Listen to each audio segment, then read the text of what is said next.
Industry में मान सम्मान हो गई बा, जैसे वो याद है कि अरे बाप रे बाप, इतना मान सम्मान पूरे ब्रह्मांड में किसी के पास नहीं होगा। हमको जवाब न दिए हैं, न कभी देंगे। बात हमारे लेवल का ही नहीं है कि हम जवाब। हाँ, लेकिन मैं सबसे छोटा हूँ। क्या है ना कि भैया काफी लोग बहुत कुछ बहुत बोलते हैं, लेकिन भैया बोलते नहीं है। भैया है काम नहीं करेंगे। अरे यार, काम करने के तो लग रहा है कि मैं भूखासा होता नहीं। हम काम करब तबे जियब भैया। नो कमेंट भैया। हम लोग मेरे से कर ले, हर चला ले, माई की सेवा कर ले, उतना धन कमाई ना, उतने में जी ले। हमरो नाम ना चाहिए, जितना नाम है मेरा ऑडियंस जितना प्यार दिया है पूरे वर्ल्ड में पता नहीं क्या भूलता है, घूमता है।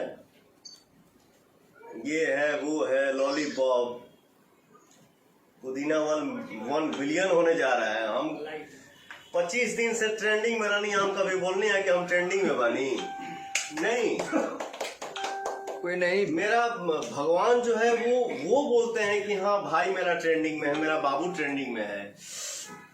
1 नंबर पे होके 2 नंबर पे होके 2 से 1 नंबर पे होके 1 से 2 नंबर पे होके मैंने कभी आज तक बोला ही नहीं। पूरा सावन का गाना पूरा सावन 40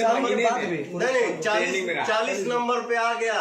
ये देखिए ट्रेंडिंग का तांडव। अरे यार, माने 40 पे तांडव हुआ, एक नंबर पे कुछ ना हुई और 2 नंबर पे कुछ ना हुई। अरे बेलूरा, चल बेटा, तो के हिसाब तो हम करब, लेकिन अभी ना।